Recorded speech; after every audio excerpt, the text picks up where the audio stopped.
নমস্কার, আমি মৌসুমি চলে এসেছি আর একটা নতুন ভিডিও নিয়ে। আজকে একটা টিফিনের রেসিপি আপনাদের সঙ্গে শেয়ার করব, যেটা খুব চটজলদি বানিয়ে নেওয়া যায়। তো আমি ভাতে আজকে আলু পোস্ত বানিয়েছি। তো সেই আলু আমি একটু সিদ্ধ আলু রেখে দিয়েছিলাম এই টিফিনটা বানাবো বলে। তো এখন তো টিফিন আমি আর ছেলে খাবো, ও তো স্কুল গেছে। আমি ওই আলুটা খুব ভালো করে মেখে নিলাম, যাতে কোনো আলুর মধ্যে মানে গুটি যে মোটা মোটা দানা হয়ে না থাকে, খুব ভালো করে মেখে নিতে হবে। তারপরে তার মধ্যে দিয়ে দিলাম আমার যে বাটির মাপ আর কি, 1 বাটি মতো ময়দা, আর তাতে দিলাম অল্প লবণ, কারণ আলুর সিদ্ধতে একটু লবণ আছে।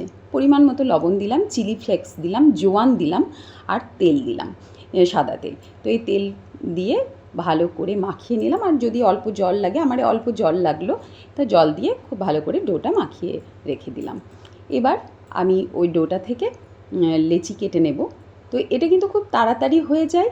এটা আলুর পরোটা, খেতেও খুব ভালো লাগে, পুর ভরা ঝামেলাও নেই। পুর দেখবেন অনেক সময় পুর ভরলে সেটা বেলতে গেলে ফেটে যায়, সেটা ঝামেলা থাকে না এটাতে। আলুটা যদি খুব ভালো করে মেখে নেওয়া হয়, যদি গোটা গোটা দানা দানা না থাকে, তাহলে বেলাটাও খুব সুন্দর হয়, আর মানে পরোটাটা খুব ভালো তৈরি হয়। এই পরোটাটা কিন্তু প্রচণ্ড নরম হয়, খেতেও খুব ভালো লাগে। তো আমি পরোটাগুলো বেলে নিলাম একটা একটা করে। এবার একটু পরোটাগুলো প্রথমে সেঁকে নেব, তারপর তেল দেব। একদম তেলে ফ্রাই করব না, সেই জন্য অল্প একটু সেঁকে নিচ্ছি। এবার ওপর থেকে তেলটা ব্রাশ করে দেব। এইভাবে ঠিক ব্রাশ করে দেবেন, তাতে তেলটা কম লাগে। আবার আপনারা এরকম রুটির মতো সেঁকে একটা একটা করে আবার তেল দিয়েও মানে তাওয়াতে সেটাও করতে পারেন, ভাজতে পারেন। তো আমি এইভাবে নিয়ে তেলটা ব্রাশ করে নিয়ে ভেজে নিচ্ছি এপিট ওপিট করে। এইভাবে করে পরোটাগুলো তেলে ভেজে নিলে তেলটা কম লাগে। তো সকালে দেখবেন বাচ্চাদের স্কুল পাঠানোর আগে কিন্তু আমরা ভীষণ ব্যস্ত থাকি।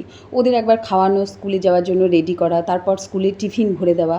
এই সময় এই সমস্ত চটজলদি জিনিসগুলো যদি বানিয়ে নিয়ে ওদের টিফিন হিসাবে দেওয়া যায়, তাহলে আমাদেরও সুবিধা হয়, বাচ্চারাও ভীষণ খুশি হয়।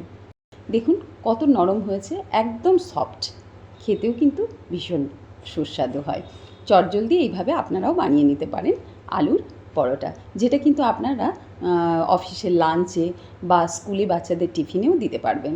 তো এর সঙ্গে আমি আজকে করেছিলাম মটরের ঘুগনি। তো ঘুগনির রেসিপিটা দেখালাম না, এটা তো নিরামিষভাবে বানিয়েছি, আমি পেঁয়াজ রসুন কিছু দিইনি, আদা, জিরে গুঁড়ো, ধনে গুঁড়ো এসব দিয়ে বানিয়েছি। আর দিলাম মিষ্টি। আমার ছেলে মিষ্টি খেতে ভীষণ ভালোবাসে। তো ও তো পরোটা বা লুচি রুটি যেটাই হোক সেটা মিষ্টি দিয়েই খায়।